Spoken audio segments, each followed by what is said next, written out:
He built the whole afternoon around breaking her. She brought one letter.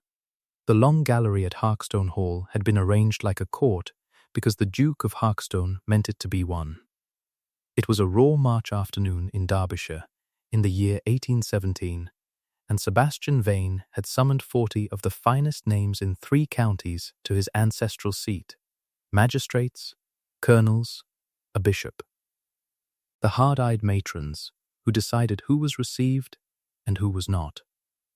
And he had seated them in 2 facing ranks down the length of that famous room, beneath the portraits of 8 generations of Vane dukes, so that when the disgraced woman came through the far doors, she would have to walk the whole gauntlet of them alone, with every eye in Derbyshire fixed on her ruin. He had thought a great deal about how she would come. Weeping, perhaps, or brazen, painted, defiant in borrowed finery. He had prepared a cold word for each. She came in grey. The great doors at the far end opened, and the murmur of 40 voices died all at once, and into that waiting silence, the silence of a room that has come to watch a hanging and does not wish to miss the drop. She came in a plain grey travelling gown without a single ornament, her dark hair dressed simply, a sprig of rosemary pinned at her breast. The long gallery was cold despite the 2 great fires. The March light came thin and silver through the tall windows and lay in pale bars across the parquet, and her footsteps sounded very clearly in the hush, unhurried, even. Neither slow nor quick. She might have been crossing her own drawing-room. The matrons in the facing ranks had arranged their faces into the particular pity that is only cruelty in Sunday dress, and the men had settled back to watch, and every soul in that gallery expected the woman in grey to falter somewhere in the long walk, at the 3rd portrait, at the 10th, under the weight of so many eyes, and to arrive before the dais already half broken. She did not falter once. She came without a downward glance, walking the length of that hostile room as though it were a country lane, and the 40 great personages of the county so many hedgerows. Eleanor Hartley was 26 now, and 5 years in the world's cold had not bowed her. It had planed her down to something quiet and very hard to move.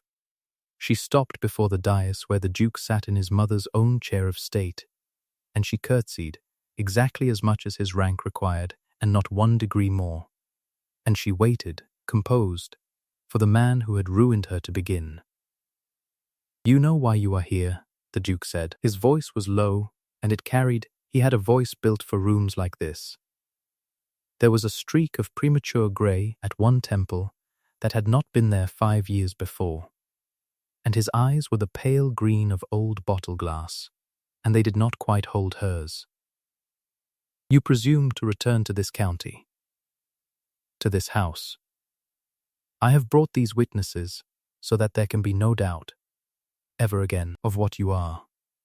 So that when you are gone from Derbyshire, for good, 40 honest people will remember I gave you the chance to hear your name spoken plainly, in daylight, before I have brought you something, your grace." Eleanor spoke without heat, and the room stilled at the interruption, scandalized and delighted at once. "Before you say the thing you have rehearsed, you should read it first. I think you will find it changes the afternoon." And she drew from her plain reticule a single folded letter, thick cream vellum, and held it out to him across the space between the dais and the floor. The whole gallery leaned. The Duke did not take it at once. He looked at the letter, and then, because she was holding it up and he could not avoid it, he looked at her, truly, for the first time since she had entered, and his gaze snagged on the small grey-green sprig pinned at her breast. Rosemary, his mother's rosemary, of the exact kind that had grown along the south walk at Harkstone for 40 years and grew nowhere else in the county, the plant his mother had loved, and that no one in the house had been able to look at since she died. Something moved across the Duke of Harkstone's controlled face, quick as a fish under ice, and was gone. But Eleanor had seen it, and the narrator will tell you the truth of it, For one unguarded half-second, the most powerful man in 3 counties had looked not like a duke about to crush a woman, but like a boy who had smelled his dead mother's garden and been ambushed by it. He took the letter. He broke the seal. He read perhaps 4 lines, and the color left his face. The great red wax seal hung from the bottom of the page on a ribbon, and as his hand fell, that seal turned in the light so the whole front rank of witnesses could see it. The royal arms, the lion and the unicorn, the crest of the crown of England, and a sound went through the gallery like wind through wheat. The bishop rose first, then a colonel, uncovering. Though a man wears no hat indoors, he took it off from instinct, from the old soldier's reflex before majesty, and then they were all doing it. All down the 2 long ranks, the men getting to their feet and baring their heads to the royal seal, so that the disgraced woman in grey now stood in a room where every powerful man in Derbyshire was standing bareheaded, and not one of them was standing for the Duke. That letter, Eleanor said quietly, into the enormous silence, is signed by the hand of His Royal Highness the Prince Regent, in the King's name. You may verify the seal at your leisure, Your Grace. His Royal Highness has been so good as to take an interest in my history. He was curious, when I entered his sister's household, why a gentlewoman of my education should be found in service abroad under a false name. I told him the whole of it. He formed his own opinion of the men of Derbyshire. She let that lie there a moment. Gleaming, terrible. I did not come here to be broken. I came to return something that was taken, and to see the account settled at last. Read the rest, Your Grace, and then we will talk about what you owe.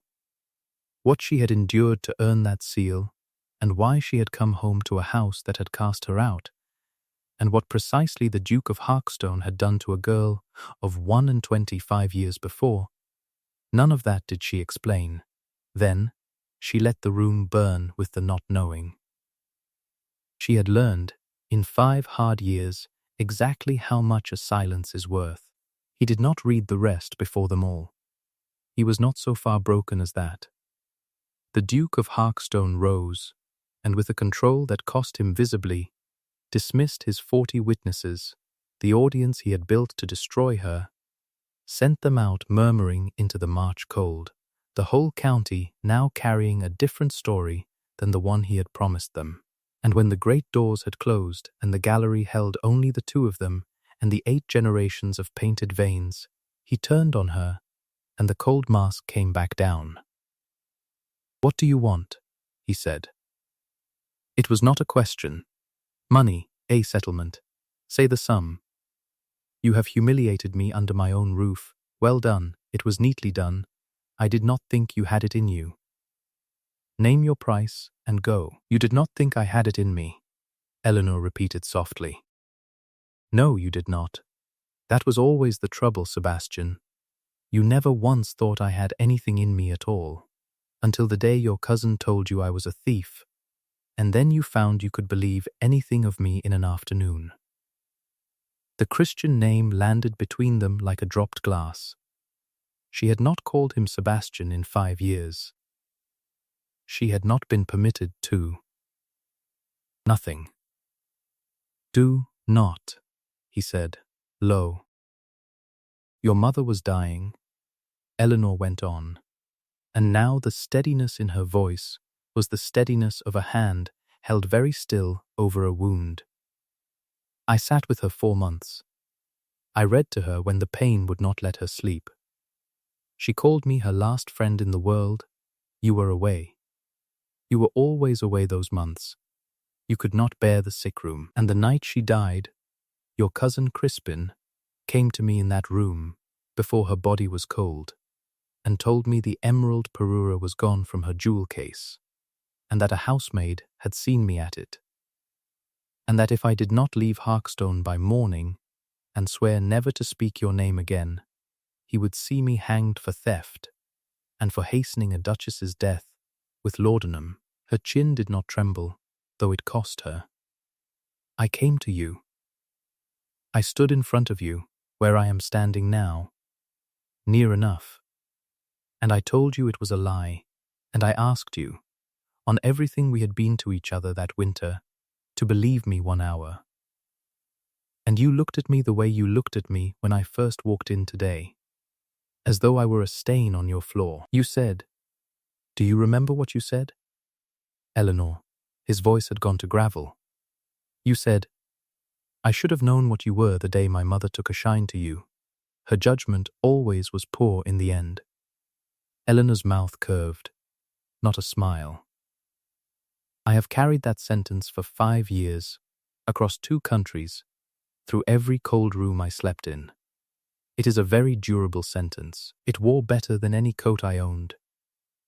The Duke of Harkstone stood among his ancestors and could not answer her, and there, in the collapse of his cruelty into something rawer, she saw the first crack in the man, saw that the cold was not the truth of him, but the lid he kept on the truth, and that under the lid was 5 years of a guilt he had never once let himself examine, because to examine it was to learn he had thrown away the one person who had loved his mother as he had. He had believed the lie in an afternoon, because the lie was easier than the sick room he had run from.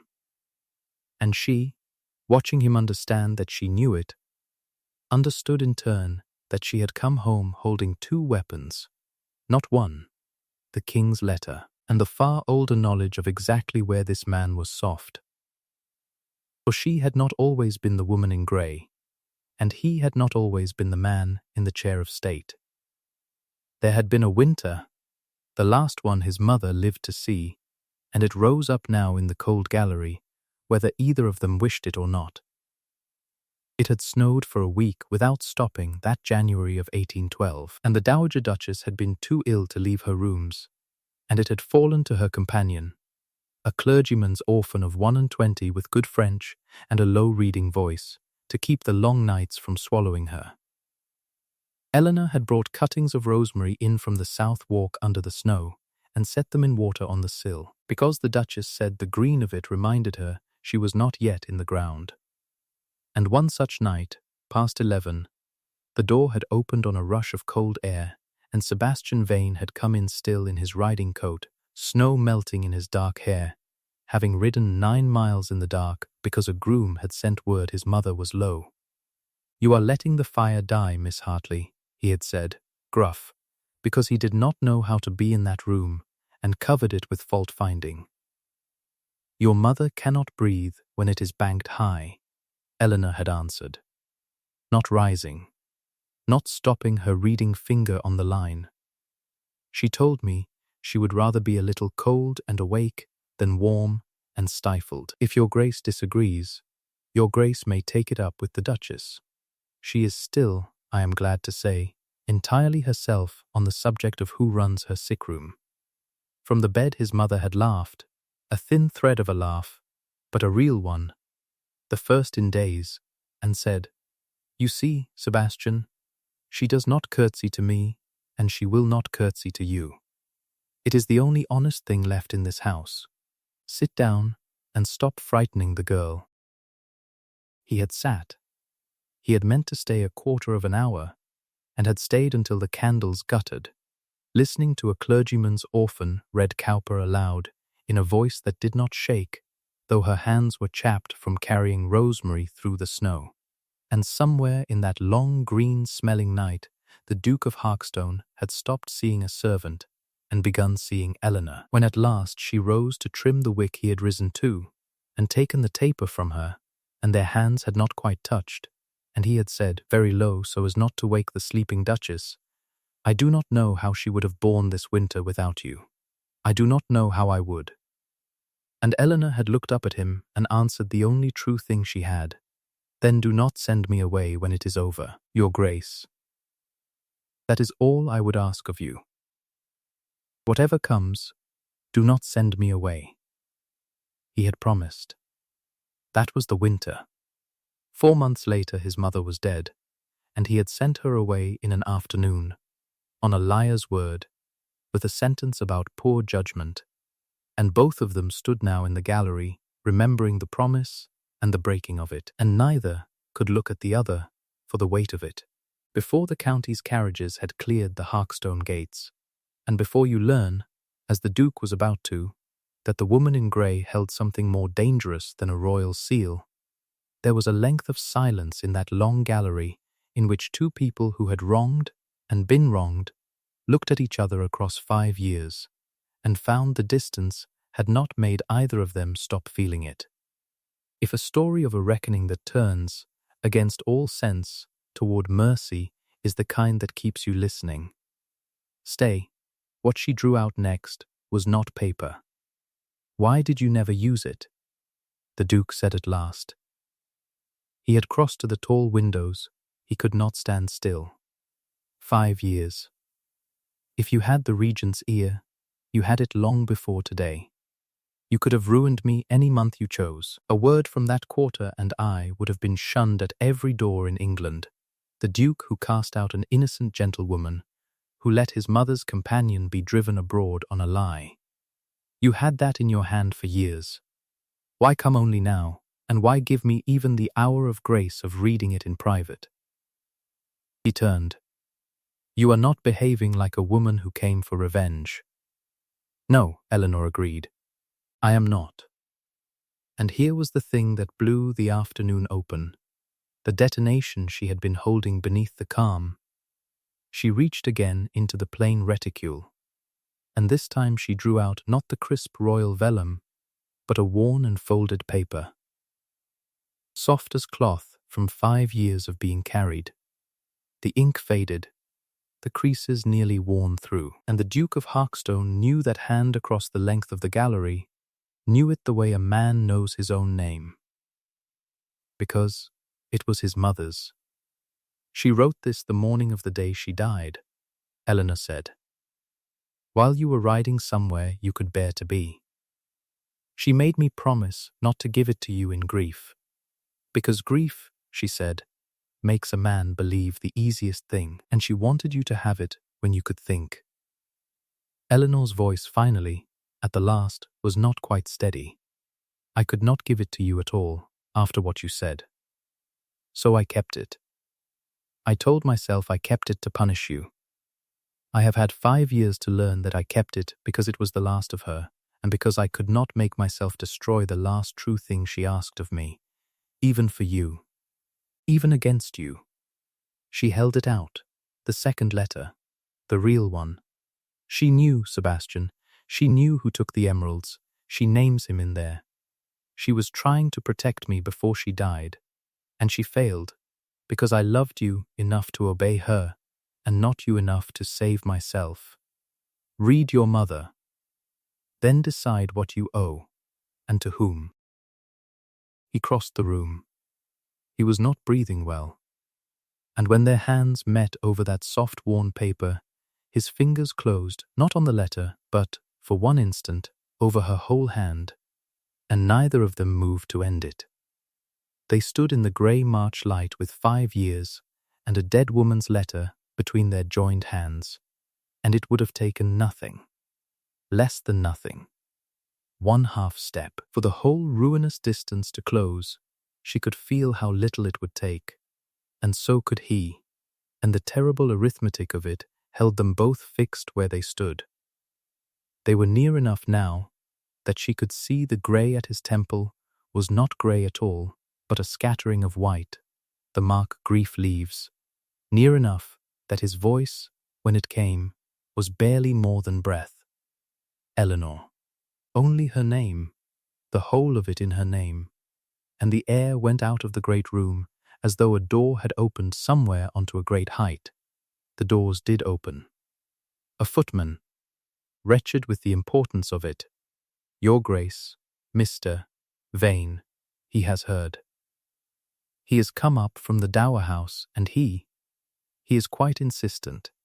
And Crispen Vane came into the gallery on the footman's heels, and the moment shattered like the dropped glass it had always been about to become. He was a smooth, prosperous man of 38, the Duke's cousin, and, until such time as Sebastian married and got a son, the heir to the whole of Harkstone, and he had spent 5 years standing one death away from a dukedom and enjoying the wait. He took in the scene with a single flick of his pale eyes, the two of them close, the worn letter, the royal vellum on the table with its seal catching the window light, and Crispen Vane, who had destroyed a girl of 21 to keep his place in the succession, understood in half a heartbeat that his place in the succession was walking out the window, and he did what such men always do. He smiled, and he reached for the nearest weapon. "Sebastian, thank God, before you make a spectacle of yourself." He came forward all warmth and reason. "The whole county is buzzing that this person has produced some paper she claims is royal. Cousin, use your sense. A disgraced woman vanishes abroad for 5 years and returns with a letter no one can verify. Bearing a seal any clever forger in Antwerp will sell you for 10 guineas? She has gulled you once with a pretty face. Do not let her gull you twice with a lump of red wax. That letter is a forgery, and I will stake my name on it, and when it is exposed as one she will hang for it, as she should have hung 5 years ago." It was expertly done, and it very nearly worked, for the Duke had just been handed his dead mother's voice and could not yet think, and the accusation of forgery was exactly frightening enough, because if it were true, Eleanor had committed a capital crime, that the old habit rose up in the room. The old easy readiness to believe the worst of the woman in grey. Sebastian looked at the royal seal, and for one cold moment the doubt crossed his face. The same doubt that had cost her everything once before. Eleanor saw it cross. She had crossed an ocean, and she stood now in the very room where he had unmade her, and she watched the same cheap doubt come up in the same face, and something in her that had held steady through 40 hostile witnesses came very close, at last, to breaking. She bore it. She stood in the cold of it and did not flinch and did not weep, and let them both see her bear it, and that, the sight of her simply standing inside the accusation without folding, did more than any protest could have.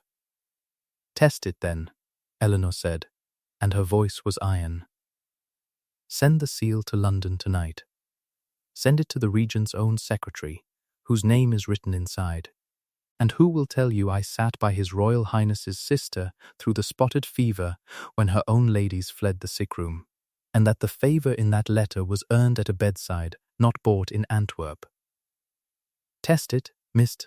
Vane, by all means, because the hour the Crown confirms that letter is genuine is the hour your calling it a forgery becomes a slander against the Regent's own hand, and I do not think even a future Duke of Harkstone survives that." She turned from him as though he were furniture. "But we need not wait on London, because your cousin is about to read a different letter. One with no seal at all. One in his mother's hand." "Sebastian," Crispen began, and for the first time the warmth cracked.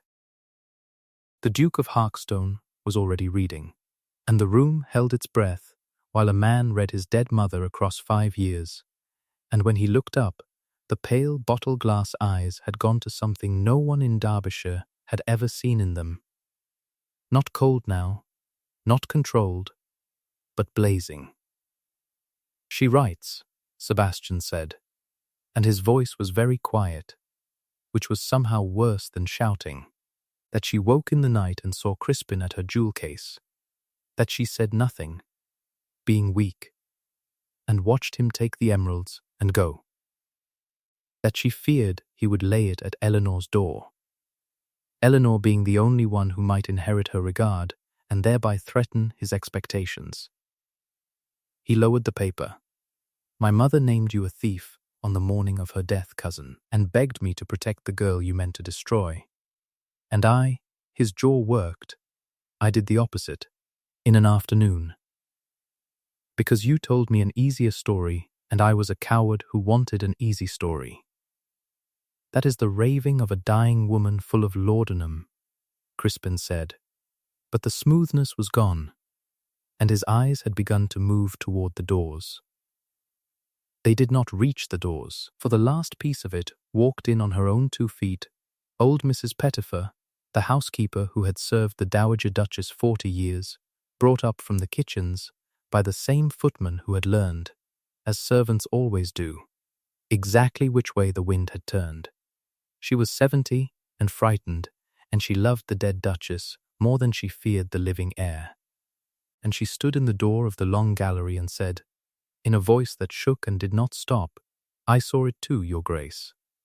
I always saw it. Mr. Crispen sold the emeralds to a Jew broker in Sheffield, that Michaelmas.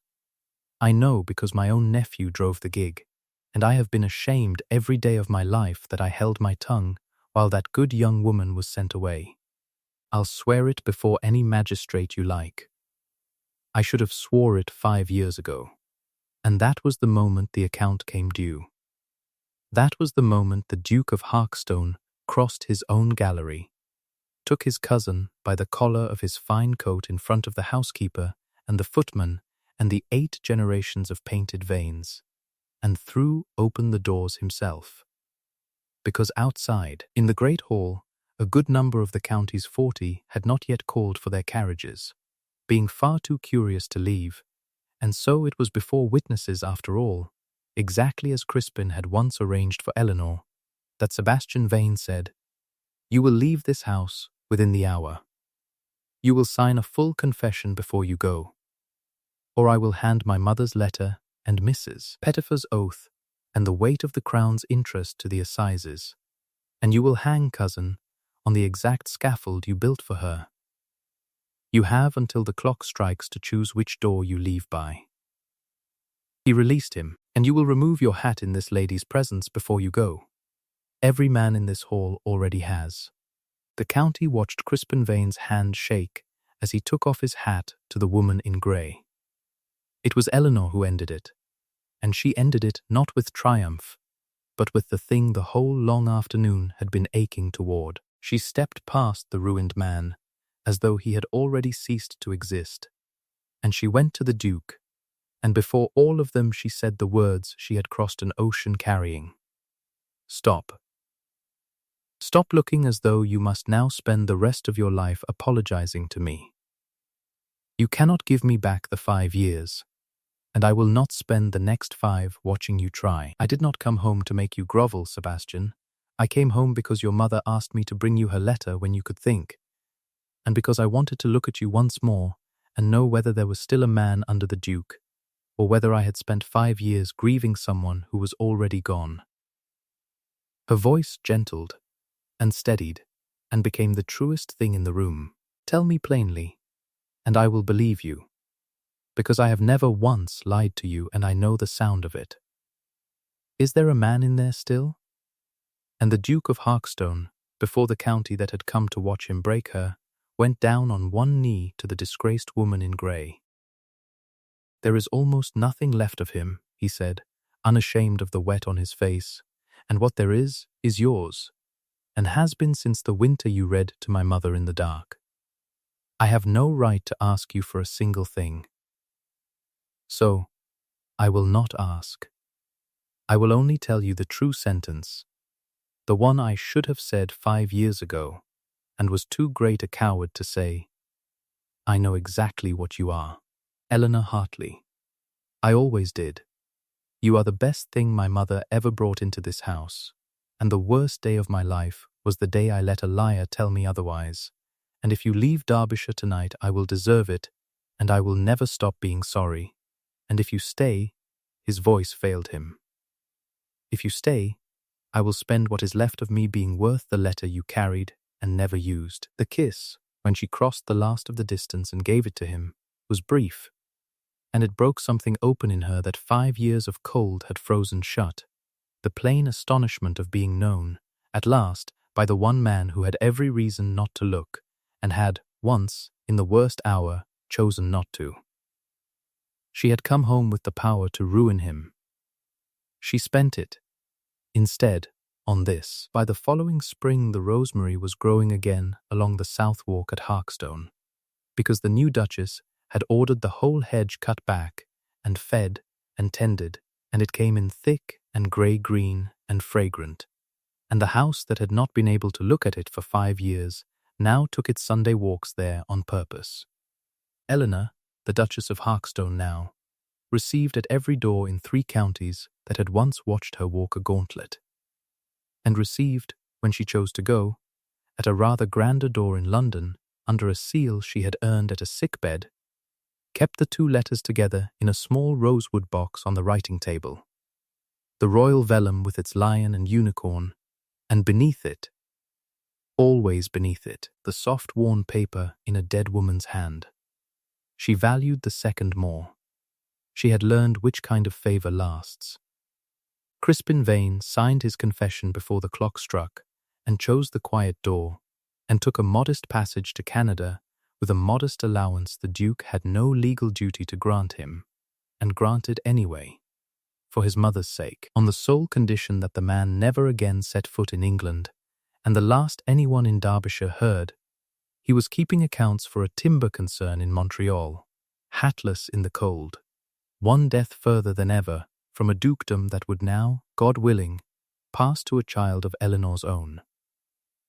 They were married quietly at the Harkstone chapel before Whitsun, with old Mrs. Pettifer weeping in the front pew, and half the county who had come to watch a ruin standing witness instead to its mending. For the world, which had been so ready to believe the worst of the woman in grey, proved just as ready to boast, afterward, that it had always known there was something remarkable in her. Eleanor let them say it. She had learned that the good opinion of a room is a weather vane, and that a wise woman notes which way it points without ever mistaking it for the wind.